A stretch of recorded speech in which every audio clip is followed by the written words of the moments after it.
కాకినాడ కాజా స్వీట్గా ఉంటుంది. కాకినాడ తెలుగుదేశం పార్టీ కార్యకర్తలు మటుకు హాట్గా ఉంటారు. నమ్మకున్న దానికోసం, పార్టీ కోసం రా రా కేసు పెట్టినా పర్వాలేదని చెప్పిన గొప్ప కార్యకర్తలు ఒక కాకినాడ పార్లమెంట్లో ఉన్నారు. ఎన్ని కష్టాలు వచ్చినా, ఎన్ని ఇబ్బందులు వచ్చినా ఎట్టిన పసుపు జెండా దింపకుండా, మడమ తిప్పకుండా మాకు మీరు అండగా నిలబడ్డారు. ఈరోజు వేదిక పైన మేము కూర్చోగలుగుతున్నామంటే దాని వెనకాల మీ చెమట ఉంది, మీ త్యాగం ఉంది. ఈ మధ్యన దేశవ్యాప్తంగా అనేక ప్రాంతీయ పార్టీ నాయకులు కలుస్తున్నా. వాళ్ళందరూ నన్ను ఒకటి అడుగుతున్నారు, మీ దగ్గరకు వచ్చి తెలుగుదేశం పార్టీ గురించి నేర్చుకోవాలంటున్నారు. నేను వాళ్ళకి చెప్పా, తెలుగుదేశం పార్టీ మోడల్ అనేది రిపీట్ అవ్వదు బ్రదర్. అది మా పార్టీకే సొంతం. సభ్యత్వం దగ్గర నుంచి, కమిటీల దగ్గర నుంచి, ట్రైనింగ్ వరకు నరనరాలు మా రక్తంలో పారుతుంది. దానికి కారణం విశ్వవిఖ్యాత నట సార్వభౌమ స్వర్గశ్రీ నందమూరి తారక రామారావు గారు. వాళ్ళందరూ ఒకటే చెప్తా, ఆ మహనీయుడు ఏ ముహూర్తంలో పార్టీ స్థాపించారో నాకు తెలియదు, కానీ ఎంతో మంది వచ్చారు, తెలుగుదేశం పార్టీని భూస్థాపితం చేస్తా అన్నారు. వాళ్ళ పరిస్థితి ఏమైందో మీకే తెలుసు, నాకన్నా ఎక్కువ. మొన్న జరిగిన మహానాడులో మారుతున్న కాలానికి పార్టీ కూడా ఇవ్వాలి పోవాలని నేను చెప్పా. దాంట్లో ప్రధానంగా 6 శాసనాల గురించి నేను మాట్లాడా.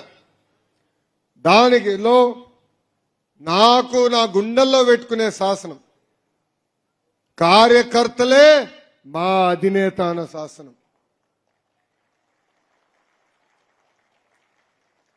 నవీన్ ఈరోజు మాట్లాడుతూ ఒక మాట అన్నాడు, హైకమాండ్ చెప్పింది మనందరం వినాలని. నేను ఏకీభవించట్లేదు ఆ విషయం పైన. ఎందుకంటే మా హైకమాండ్ మా ముందల కూర్చున్న వారు. మీరు చెప్పింది మేము పాటిస్తాం. ఏ నిర్ణయం తీసుకున్నా కూడా మీ అభిప్రాయాలు తెలుసుకున్న తర్వాతనే తెలుగుదేశం పార్టీ ఆ నిర్ణయం తీసుకుంటుంది. మనం అందరూ ఒక పెద్ద కుటుంబం. కుటుంబం అన్నప్పుడు కలిసికట్టుగా ముందలకెళ్ళాలి.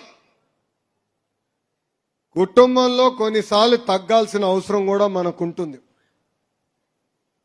పార్టీ అంటేనే ఒక కుటుంబం. మనందరం మీకు అనుకూలంగా, మీకు కావాల్సిన నిర్ణయాలు తీసుకునేదానికి మేమున్నాం ఇక్కడ. నేను క్రియాశీలక రాజకీయాల్లోకి వచ్చి 13 సంవత్సరాలైంది. వాస్తవంగా ఆ పసుపు చొక్కా చూసిన, ఆ పసుపు కండవ చూసిన, ఆ పసుపు జెండా చూసినా మనందరికి ఒక ఎమోషన్. నేను ఎన్నోసార్లు చెప్పా, మన పార్టీ ఏనుగు లాంటిది. కూర్చుంటే లేదు, లేస్తే పరిగెత్తదు. పరిగెడతాం మొదలు పెడితే ఎదురు ఎవరొచ్చినా తొక్కుంటా పోతుంది. కేసులు పెట్టారు, జైలుకు పంపించారు. మన అధ్యక్షులు చంద్రబాబు నాయుడు గారిని 53 రోజులు జైల్లో బంధిస్తే మీరు నాకు అండగా నిలబడ్డారు, మీరు నాకు భరోసా ఇచ్చారు. బాబు గారికి బెయిల్ వచ్చిన రోజు నేను కలిసా. ఆ రోజు ఆయన బయటకు వచ్చే ముందర ఇంకో మాట చెప్పా, సార్ ఎలాంటి పార్టీ మీరు తయారు చేశారో ఒక్కసారి మీకు చెప్పాలి. 53 రోజులు ఏ కార్యక్రమానికి పిలిపించినా, ఈ ప్రోగ్రాం చేయమనన్నా ఒక్కరు కూడా చర్చించలేదు. ఇచ్చిన పని చేసుకుని వచ్చారు. అందుకే మాకు ఒక ఎమోషన్ ఉంది సార్. అదే ఒక కుటుంబం అంటే. ఈరోజు మీ త్యాగాల వల్లనే 94% సీట్లలో మనం గెలుచుకుంటాం జరిగింది. నేను ఏనాడు ఊహించలేదు 175 స్థానాలకి 164 స్థానాలు మనం గెలుస్తామని. కానీ దాని వెనకాల కారణం కూడా ఉంది. గత ప్రభుత్వం చేసిన అరాచకాలు మనందరం చూసాం. పుంగనూరు నియోజకవర్గంలో ఒక తాత ఉన్నాడు, తాత పేరు తెలుసా? తెలియనోడు ఎవరున్నాడా? పంచాయత్ ఎన్నికల్లో నామినేషన్ వేయాలనుకున్నప్పుడు వాళ్ళు వచ్చి ఆయన కాగితాలు లాగితే మీసాలు మెలేసి తొడగొట్టి రా రా రా అని ఎదురు దాడి చేశాడే ఆ అంజిరెడ్డి తాతనే మీ లోకేష్ కి స్ఫూర్తి. పల్నాడు నియోజకవర్గంలో, పల్నాడులో ఏకంగా ఒక తల్లి ఉంది మంజుల. ఆమె పోలింగ్ బూత్ దగ్గర అండగా నిలబడుతుంది, తెలుగుదేశం పార్టీ కోసం పోరాడుతుందంటే వైకాపా నాయకులు దాడి చేశారు. ఆమెకి రక్తం కారుతున్నా భయపడకుండా కూర్చుని చివరి ఓటు పోలింగ్ అయిన తర్వాతనే తిరిగి హాస్పిటల్కి వెళ్ళింది ఆ తల్లి. ఆ మంజులానే మీ లోకేష్ కి స్ఫూర్తి. తోట చంద్రాని మనం మరవకూడదు. మెడపై కట్టిపెట్టి వాళ్ళ నాయకుడికి జై కొట్టండి, వాళ్ళ పార్టీకి జై కొట్టు, నేను వదిలేస్తానని చెప్తే జై చంద్రబాబు, జై తెలుగుదేశం అని ప్రాణాలు కోల్పోయిన తోట చంద్రనే మనందరికీ స్ఫూర్తిగా నిలబడుతున్నారు. అందుకే తోట చంద్ర కొడుక్కి ప్రభుత్వ ఉద్యోగం ఇవ్వాలని నేను పట్టుబట్టా. కేబినెట్ లో క్లియర్ చేశాం, చట్టం కూడా చేశాం, అసెంబ్లీలో పాస్ అయింది. కౌన్సిల్కి వస్తే వాళ్ళు అడ్డు తిరిగారు. ఆనాడే చెప్పా, తోట చంద్ర విషయంలో అడ్డు రావద్దండి. వీడియో ఎవిడెన్స్ కూడా ఉంది, దీని వెనకాల ఒక కారణం ఉంది. ఎవరైతే మా కార్యకర్తలు చంపుతారో వాళ్ళ ఒక ఆలోచన ఉంది, ఆ పెద్దాన్ని చంపితే ఆ కుటుంబం బలీన పడుతుందని. అందుకే అలాంటి కుటుంబంలో ఒక ప్రభుత్వ ఉద్యోగం ఇస్తే రేపు మన వైపు చూసేదానికి ఎవరో ఒకరు భయపడతారు. అందుకే చట్టం తీసుకొచ్చాం, వచ్చే సెషన్ లో పాస్ చేసి తోట చంద్ర కొడుక్కి ఉద్యోగం ఇప్పించే బాధ్యత నేను తీసుకుంటానని ఈ సభాముఖ కార్యకర్తలకు హామీ ఇస్తున్నాను. మన ప్రభుత్వం ఏర్పడి 18 నెలలైంది. ఎన్ని ఆర్థిక కష్టాలున్నా ఇచ్చిన హామీ ఒక పద్ధతి ప్రకారం మనం నిలబెట్టుకుంటూ వెళ్తున్నాం. మీ అందరు తెలుసు, గత పాలకులు 1000 రూపాయలు పెన్షన్ పెంచడానికి 5 సంవత్సరాలు తీసుకున్నారు. అదే ప్రజాప్రభుత్వ అధికారంలోకి వచ్చిన తొలి రోజు నుంచే మనం 4000 రూపాయలు పెన్షన్ అందజేశాం. వికలాంగులకి 6000 రూపాయలు పెన్షన్ ఇస్తున్నాం. కార్యకర్తలందరూ ఒక్కసారి ఆలోచించుకోవాలి, భారతదేశంలో ఏ రాష్ట్రం 4000 రూపాయలు పెన్షన్ ఇవ్వట్లా. ధనిక రాష్ట్రాలు ఉన్నాయి, కర్ణాటక ఉంది, తమిళనాడు ఉంది, ఒరిస్సా లాంటి రాష్ట్రాలు ఉన్నాయి, మిగిలిన బడ్జెట్ రాష్ట్రాలు ఉన్నాయి. కానీ ఎక్కడా 4000 రూపాయలు పెన్షన్ ఇవ్వట్లేదు. అంతేకాదు, తల్లికి వందనం మనం హామీ ఇచ్చాం. మనందరం కలిసికట్టుగా డోర్ టు డోర్ తిరిగి హామీ ఇచ్చాం. ఇంట్లో ఎంతమంది పిల్లలుంటే అంతమంది పిల్లలకి తల్లికి వందనం ఇస్తామన్నాం. ఇచ్చి చూపించింది మనమే. ఒక సైకో ఉన్నాడు, ప్రెస్ మీట్ పెట్టాడు, నిమ్మల రామానాయుడు గారిని ఎగతాళి చేస్తూ మాట్లాడారు. చూసారా? ఎగతాళి చేస్తూ మాట్లాడారు. అందుకే ఎవరు నిమ్మల రామానాయుడు గారి జోలికి వెళ్ళకూడదబ్బా. దాని తర్వాత దీపం పథకం ద్వారా ఈరోజు మనం ఉచిత గ్యాస్ అందజేస్తున్నాం. అన్నదాత సుఖీభవ కింద ఇప్పటికీ 2 విడతలు మనం రైతుల అకౌంట్లో డబ్బులు వేసాం. స్త్రీ శక్తి కింద మహిళలు బస్సులో ఉచితంగా ప్రయాణించే హక్కు కూడా మనం కల్పిస్తాం జరిగింది. నాకెంతో మంది అన్నారు, డిఎస్సి గురించి మీరు వాగ్దానాలు చేయొద్దు, మీరేమో చిటికలేసి ఇట్లా అయిపోతుంది అంటున్నారు. 1998 డిఎస్సి కేసు ఇప్పటికీ నడుస్తున్నాయి, మీరు ఎట్లా చేస్తారన్నారు. ఆనాడే చెప్పా, నాకు ఛాలెంజ్లు అంటే బాగా ఇష్టం, 150 రోజుల్లో డిఎస్సి చేసి చూపిస్తానని హామీ ఇచ్చా. సుమారుగా 220 కేసులు వేశారు డిఎస్సి పైన. అయినా కూడా తొక్కుంటా వెళ్ళి 16,000 ఉపాధ్యాయుల పోస్టులు ఈ రోజు మనం భర్తీ చేశాం. 6,000 మంది కానిస్టేబుల్ పోస్టులు కూడా మనం భర్తీ చేశాం. గతంలో ఆంధ్ర రాష్ట్రం నుంచి వచ్చామంటే తలదించుకుని తిరిగే పరిస్థితి. అందరు అనేవారు, సైకో రాష్ట్రం నుంచి వచ్చావా అని. అలాంటిది ఈరోజు ఎక్కడికి వెళ్ళినా ఆంధ్ర రాష్ట్రం నుంచి వచ్చారా, మీతో మేము పోటీ పడలేమని చెప్పే పరిస్థితికి తీసుకొచ్చాం. ఇప్పటికీ 20 లక్షల కోట్ల పెట్టుబడికి ఒప్పందాలు చేసుకున్నాం. తద్వారా 16 లక్షల మందికి ఉద్యోగాలు కల్పించే దిశగా మనం పనిచేస్తున్నాం. పక్కనే ఉన్న కొరమాండల్ ఫర్టిలైజర్స్ కూడా ఎక్స్పాన్షన్కి వెళ్తున్నారు. తద్వారా 8,000 మందికి అదనంగా ఉద్యోగాలు వస్తున్నాయి. మన ఆనాడే చెప్పాం, ఒకే రాష్ట్రం ఒకే రాజధాని, కానీ అభివృద్ధి వికేంద్రీకరణ అని చెప్పాం. ఈరోజు ఆ అభివృద్ధి వికేంద్రీకరణ అంటే ఏంటో మనందరం చేసి చూపిస్తున్నాం.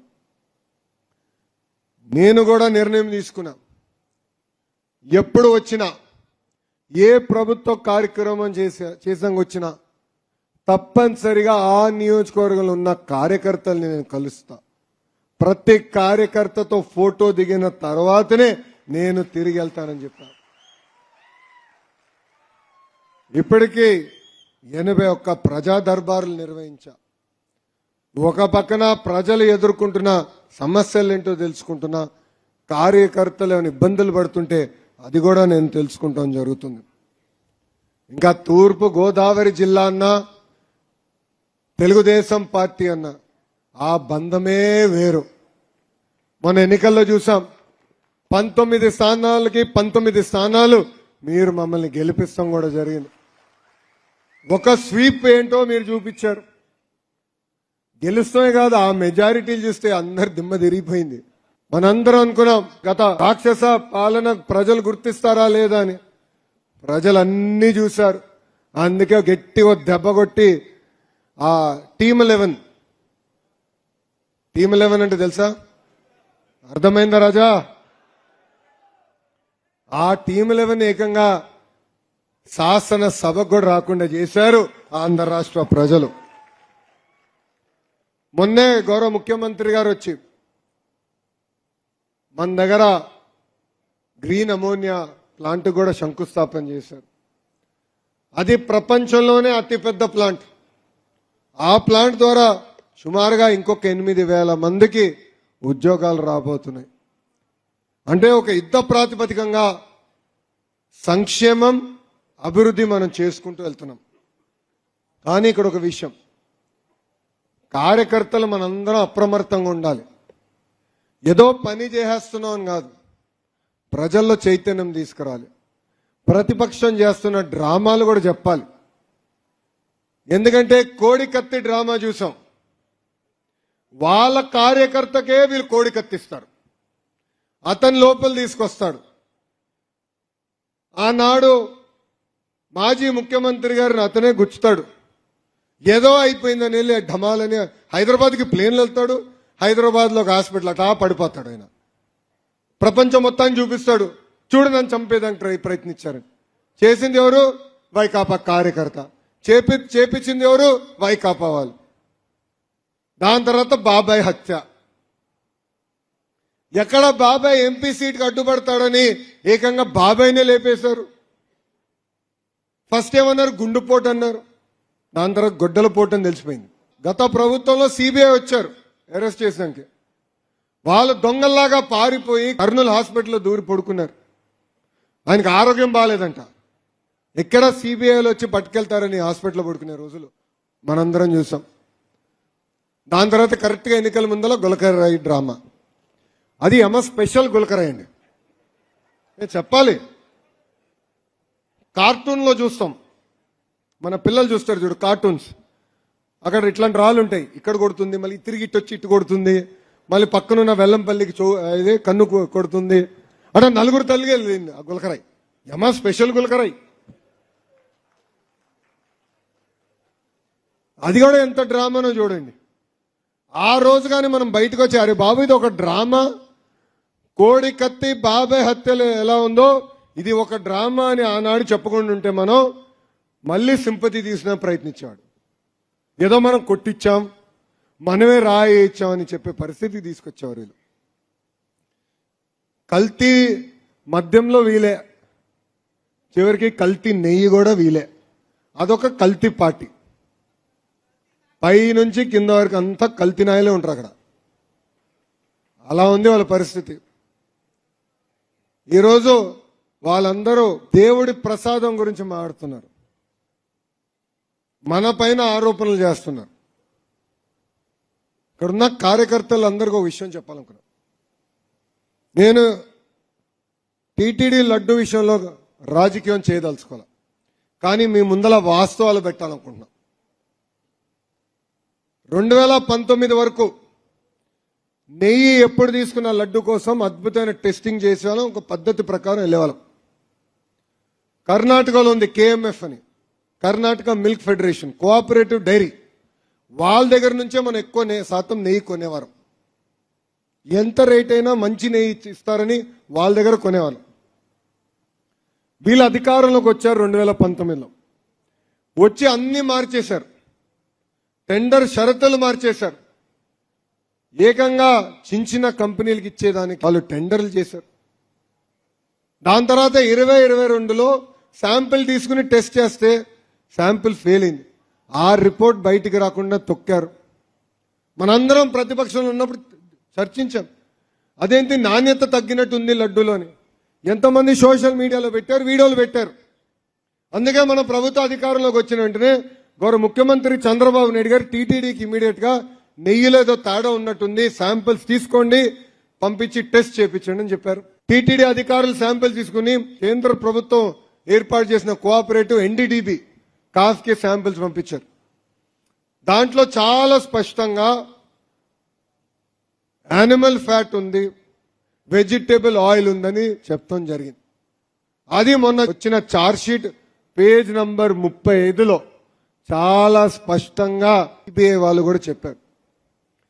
ఇది మీకు ఎందుకు చెప్తున్నానంటే ఇప్పుడు కొత్త డ్రామా మొదలుపెట్టారు. టీటీడీ లడ్డును కూడా వదిలిపెట్టట్లేదు, దేవుడి లడ్డు పైన డ్రామా మొదలుపెట్టారు. అందుకే మనందరం అప్రమత్తంగా ఉండాలి. ఇంకా చాలా డ్రామాలు చేస్తాడండి. వాస్తవంగా జగన్ గారు సినిమాల్లోకి వెళ్లాల్సిందే. ఆయనకు ఆస్కర్ కాదు కదా, భాస్కర్ అవార్డు ఇచ్చిండే వాళ్ళందరం కలిసి. అంత అద్భుతంగా నటిస్తాడు. వాళ్ళే తప్పులు చేస్తారు, వాళ్ళే కల్తీ నెయ్యి సప్లై చేస్తారు, తిప్పి మన్ అంటారు. అదేంటో నాకే అర్థం అవుతుంది. కోడి కత్తి మన పైన చెప్పారు. బాబాయిని చంపినప్పుడు హాఫ్ పేజ్, మొత్తం పేజ్లో హాఫ్లో ఆయన వేసుకునే ప్యాంటు షూస్ చూపించి చేతిలో కత్తి పెట్టి ఏకంగా నారాసుడ రక్త చరిత్ర అన్నారు. ఇప్పుడు దాని గురించి చర్చ. గుల్కరాయ్ అట్లనే చెప్పారు. ఈరోజు లడ్డు విషయంలో కూడా మన పైన నెపం వేస్తున్నారు. అందుకే నేను మిమ్మల్ని అందరినీ కోరేది, మనం అప్రమత్తంగా ఉండాలి. మన చేస్తున్న సంక్షేమ అభివృద్ధి కార్యక్రమాలతో పాటు మనందరం రాజకీయాల్లో ఉన్నాం, ప్రజల్లో చైతన్యం తీసుకురావాలి, ప్రజల దగ్గరికి వెళ్ళాలి, ప్రజలకి వాస్తవాలు చెప్పాలని ఈ సభాముఖం మిమ్మల్ని అందరినీ నేను కోరటం జరుగుతుంది. మొన్న జరిగిన ఎన్నికల్లో 3 పార్టీలు కలిసి పోటీ చేసినాయి. ఒకటి తెలుగుదేశం పార్టీ, రెండోది జనసేన పార్టీ, మూడోది భారతీయ జనతా పార్టీ. నేను ఎన్ని రాష్ట్రాలకు వెళ్ళినా, ఎన్ని దేశాలకు వెళ్ళినా వాళ్ళందరూ ఒకటే చెప్తున్నా, వేరే రాష్ట్రాల్లో డబుల్ ఇంజిన్ సర్కారులు ఉన్నాయి, కానీ ఆంధ్ర రాష్ట్రంలోనే డబుల్ ఇంజిన్ బుల్లెట్ ట్రైన్ సర్కారు ఉందని. కేంద్రంలో ప్రధానమంత్రి నరేంద్ర మోడీ గారు, రాష్ట్రంలో మన నాయకుడు చంద్రబాబు నాయుడు గారు అహర్నిశలు రాష్ట్ర అభివృద్ధి కోసం కష్టపడుతున్నారు. మనం డబుల్ ఇంజిన్ సర్కారులో ఉన్నాం కనుకనే విశాఖ ఉక్కుని కాపాడుకున్నాం, విశాఖ రైల్వే జోన్ ఏర్పాటు చేసుకున్నాం, BPCL కొత్త రిఫైనరీ పెడుతున్నారు. విభజన చట్టంలో ఏదైతే హామీలు ఉన్నాయో అవన్నీ ఒక పద్ధతి ప్రకారం మనం నిలబెట్టుకుని ముందరికెళ్తున్నాం. ఇది మనందరం గుర్తుపెట్టుకోవాలి. పవన్ అన్న కూడా పదే పదే చెప్తున్నారు, 1 టర్మ్ కాదు, 2 టర్మ్లు కాదు, 3 టర్మ్లు కలిసికట్టుగా మనం పోటీ చేయాలి. 3 టర్మ్లు మనమే ప్రభుత్వం ఏర్పాటు చేయాలి. అప్పుడే దారి తప్పిన రాష్ట్రాన్ని సరైన దారిలో మనం పట్టుకెళ్తాం. గుజరాత్ లో చూడండి, కంటిన్యూస్గా ఒకే ప్రభుత్వం వస్తుంది. అదేవిధంగా మొన్నటి వరకు ఒరిస్సాలో కూడా ఒకే ప్రభుత్వం వచ్చింది. ఆ రాష్ట్రాలు చూడండి ఎంత ముందరికెళ్ళినాం, ఎంత అభివృద్ధి చెందినాం. ఇది మనం ప్రజలకి చెప్పాలి. ఆ బాధ్యత మనందరి పైన ఉంది, ప్రత్యేకంగా కార్యకర్తల పైన ఉందని ఈ సభాముఖం తెలుపుతున్నాం. ఆ సైకో పార్టీ గురించి మీకు తెలుసు. వాళ్ళే దొంగ ఫేస్బుక్ పేజీలు పెడతారు, నా ఫోటో పెడతారు, మీ ఫోటో పెడతారు. అది వాడి వాళ్ళు జనసేన వాళ్ళని తిడతారు, లేదంటే భారతీయ జనతా పార్టీ వాళ్ళని తిడతారు. వాళ్ళ పేరు పైన ఫేస్బుక్ పేజీలు పెట్టి మన్ని తిడతారు. అది చూసి మీరందరూ కంగారు పడతారు, అదేంటి మన్ని తిడుతున్నారు మనం కూడా తిడతామని. వాళ్ళు ఏంటంటే మనకి విడాకులు తీసుకురావాలి, మన మధ్యలో చిచ్చు పెట్టాలని వాళ్ళు ప్రయత్నిస్తున్నారు. నేను చాలా స్పష్టంగా అనేక సార్లు చెప్పా, మళ్ళీ చెప్తున్నా, 3 పార్టీలు కలిసికట్టుగానే పోటీ చేస్తాయి, కలిసికట్టుగానే రాష్ట్రాన్ని అభివృద్ధి చేస్తాయి, కలిసికట్టుగానే ఈ రాష్ట్రాన్ని ముందలు తీసుకెళ్తాయి. మాకు ఎలాంటి విభేదాలు లేవు. ఎందుకంటే మా ఎజెండా ఒకటే, రాష్ట్ర అభివృద్ధి. మా ఎజెండా ఒకటే, భారతదేశం అభివృద్ధి చెందాలంటే ఆంధ్ర రాష్ట్రం కీలకమైన పాత్ర వహిస్తుంది. అందుకే ఈ కలేక ముందరికెళ్తాం, కలిసికట్టుగా పనిచేస్తాం. దానికి మనందరం కూడా సహకరించాలని ఈ సభాముఖం మీకు తెలుపుతున్నా. ఇక్కడ మండల పార్టీ అధ్యక్షులు ఉన్నారా? మండల పార్టీ అధ్యక్షులు ఇంకా మన కమిటీలో పార్లమెంట్ కమిటీలో ఉన్నారా? మన పార్లమెంట్ కమిటీలో ఉన్నవారు ఉన్నారా? చేతుల పైకెత్తండి. పార్లమెంట్ కమిటీలో ఉన్నవారు మొన్న ట్రైనింగ్కి వచ్చారు. అందరు వచ్చారా? ఎవరిని ఎగ్గొట్టారా? వచ్చారా? మీరు చూశారు ట్రైనింగ్ ఎట్ట చేస్తున్నాము. ఒక పద్ధతి ప్రకారం పార్టీని సరైన దారిలో పెట్టాలనుకున్నాం.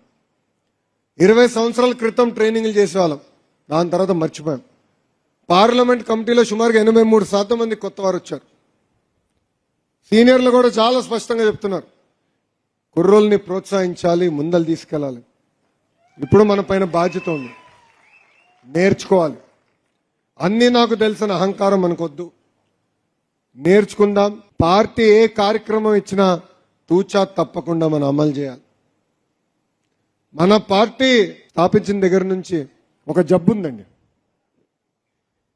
ఏంటా జబ్బు? అలక. కోవిడ్ కన్నా ప్రమాదమైన జబ్బు ఇది. ఎందుకు చెప్తున్నానంటే కోవిడ్కి కనీసం కోవాక్సిన్ ఉంది స్వామి,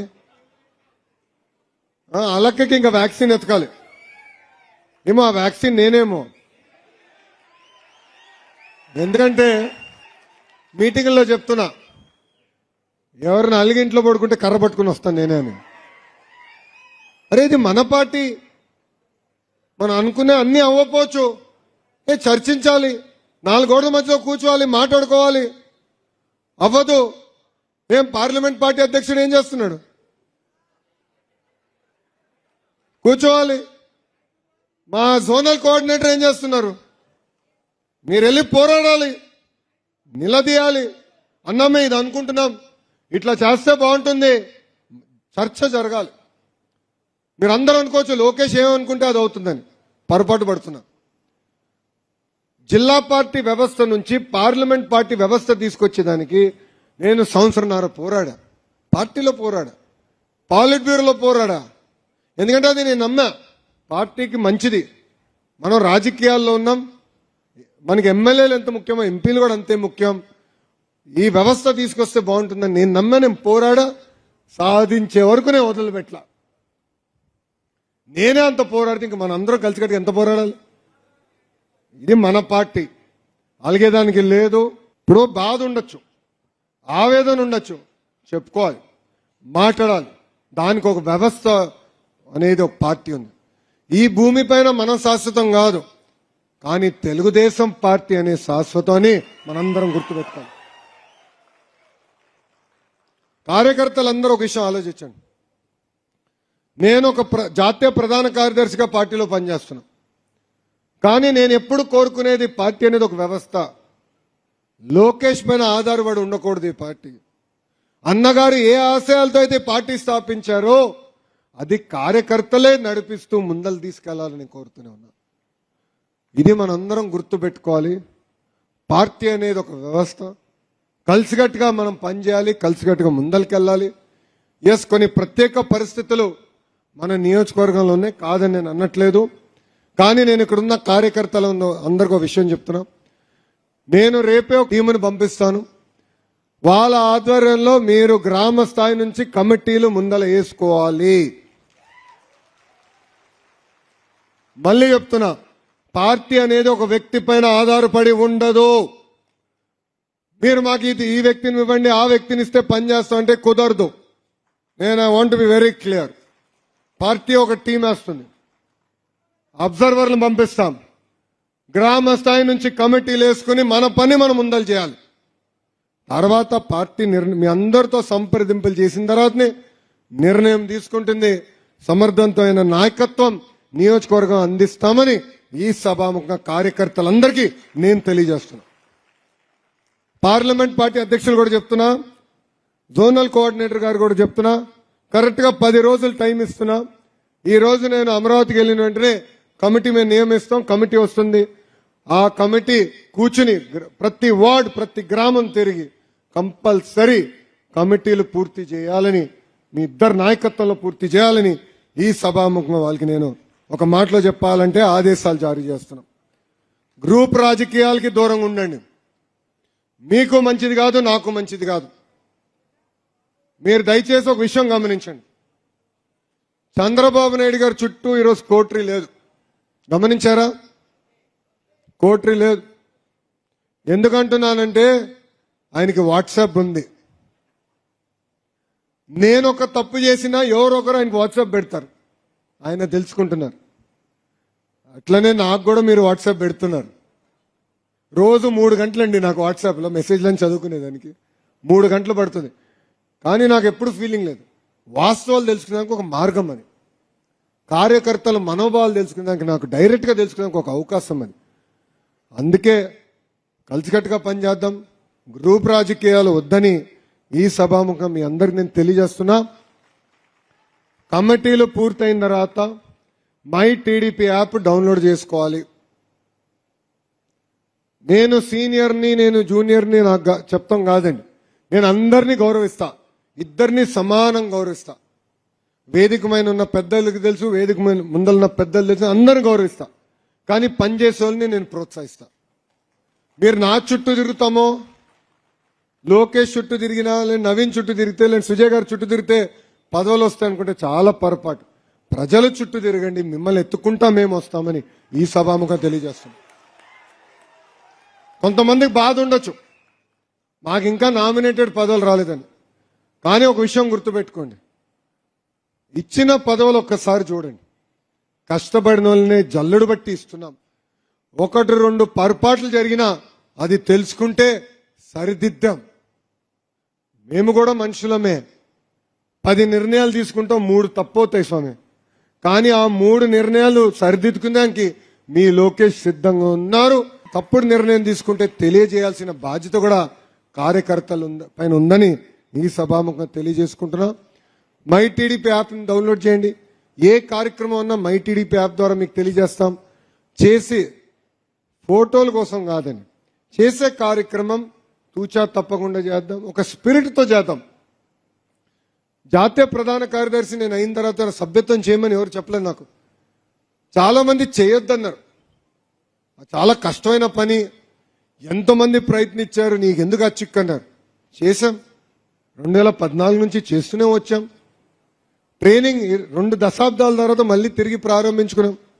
ప్రతిపక్షంలో కాదు, అధికారంలో చేస్తున్నాం. ఎంత పని ఒత్తిడున్నా వారానికి 1 రోజు ఫుల్ నేను పార్టీ ఆఫీస్కి వెళ్తున్నా. గౌరవ ముఖ్యమంత్రి చంద్రబాబు నాయుడు గారు 1 రోజు వెళ్తున్నారు పార్టీ ఆఫీస్కి. ప్రతిరోజు ఒక మంత్రి గారు కంపల్సరీ పార్టీ ఆఫీస్కి వస్తున్నారు. మొన్నే ఎంపీలతో కూడా డిస్కస్ చేశా, ఎంపీలు కూడా చెప్పా, ప్రతిరోజు ఒక ఎంపీ పార్టీ ఆఫీస్కి రావాలి, కార్యకర్తల్ని కలవాలి, వాళ్ళ సమస్యలు ఏమైనా ఉంటే అక్కడనే పరిష్కరించాలని కూడా చెప్తాం జరిగింది. పార్టీ అనేది ఒక వ్యవస్థ. గ్రామంలో సమస్య ఉంటే గ్రామ కమిటీతో మాట్లాడాలి, అవ్వకపోతే మండల కమిటీతో మాట్లాడాలి, నియోజకవర్గ కమిటీతో మాట్లాడాలి, పార్లమెంట్ కమిటీతో మాట్లాడాలి. ఇన్ఛార్జ్ మార్చులు ఉన్నారు, ఇన్ఛార్జ్ మంత్రి గారు ఉన్నారు. నారాయణ గారు ఈరోజు అనారోగ్యం కారణం వల్ల నేను కొంచెం ఎలర్జీ వచ్చింది ఆయనకి కన్ను కింద, అందుకే రాలేకపోయారు ఆయన. మేము మాట్లాడడం కూడా మొన్న ఆయన కూడా చెప్పాను, డిఆర్సీ మీటింగ్ ముందల పార్టీ మీటింగ్ పెట్టుకోవాలి, పార్టీ ఏదైతే చేయాలని నిర్ణయిస్తుందో అదే చర్చకి తీసుకెళ్ళాలి, అదే మనం అమలు చేయాలని వాళ్ళకు కూడా చెప్పాను. ఇన్ఛార్జ్ మార్చులు కూడా టైం కేటాయిస్తారు, కలుస్తారు, కార్యకర్తలతో మమేక్యం అవుతారు.